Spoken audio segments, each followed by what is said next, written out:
Picture this. You're walking down the street, minding your own business, when a police officer stops you and asks for your ID. Your heart races and 1,000 thoughts run through your mind.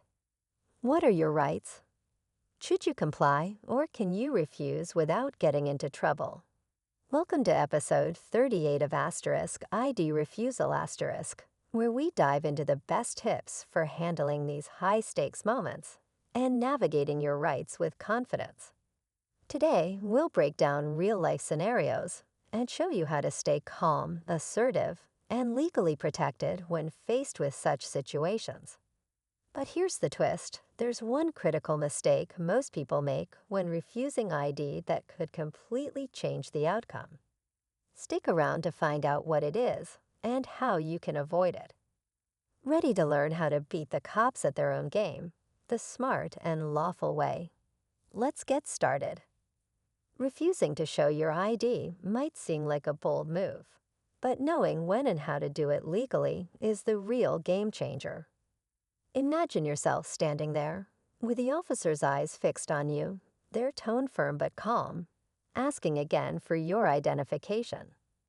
Your mind flashes to stories you've heard, some ending smoothly, others taking a turn for the worse. What rights do you actually have? Can refusing ID escalate the situation, or is it your legal right to stand your ground? Here's the thing.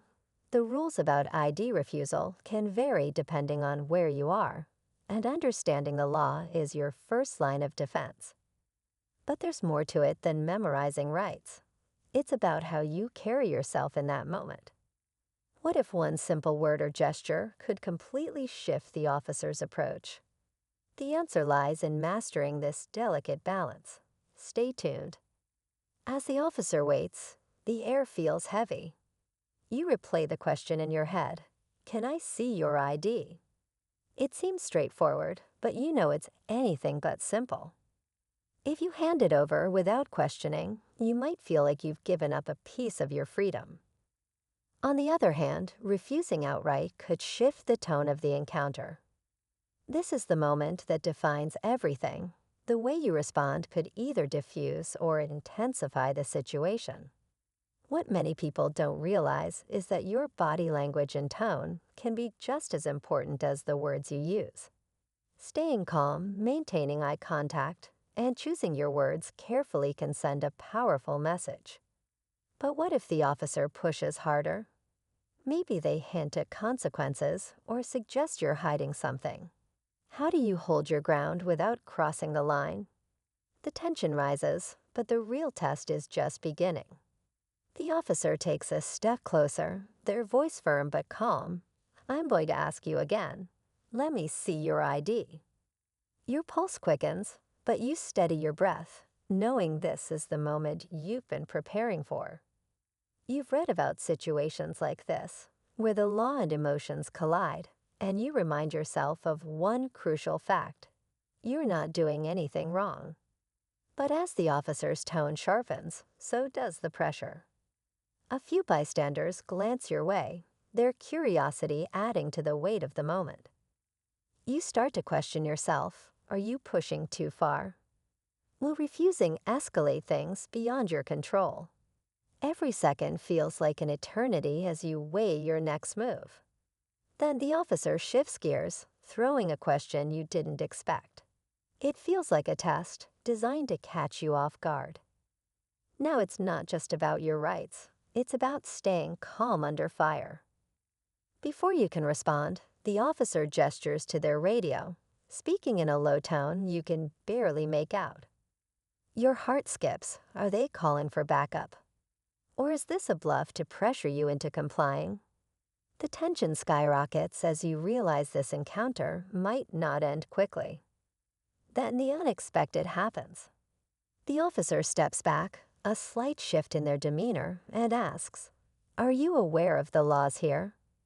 The question catches you off guard, leaving you wondering if they're testing your knowledge or trying to regain control of the situation.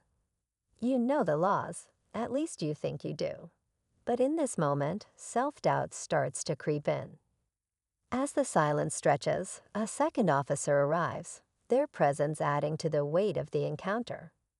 With two pairs of eyes now focused on you, every choice feels more critical. The stakes couldn't be higher, and the next words you say will set the course for everything that follows. You stand your ground, taking a steady breath before calmly replying, "Yes, I'm aware of the laws here. Am I being detained, or am I free to go?" The first officer pauses, their expression unreadable. For a moment, you think you've crossed a line, but then they exchange a look with the second officer. The silence feels deafening until the second officer finally speaks. "You're not being detained, but we had a report of suspicious activity in the area." Their words catch you off guard. Suspicious activity? It's a vague statement, and you know it could mean anything or nothing.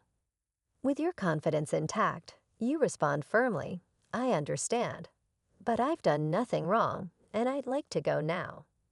To your surprise, the first officer steps aside, signaling for you to leave. Just as relief washes over you, the second officer adds, "We'll remember you." Was it a warning or something more? As you walk away, the tension in your chest slowly eases, but the officer's parting words linger in your mind. What did they mean? You replay the encounter, proud that you stood your ground without losing your composure. You knew your rights, stayed calm, and avoided unnecessary conflict, a small victory in a challenging situation. Moments like these remind you how important it is to be prepared. Understanding the law is one thing, but knowing how to navigate these encounters with confidence and respect is what truly makes the difference. It's not about defiance. It's about protecting yourself while staying within the boundaries of the law. As you turn the corner, you can't help but feel a sense of accomplishment. You handled it the right way, and next time, you'll be even more prepared. This experience wasn't just a lesson. It was proof of how powerful knowledge and composure can be.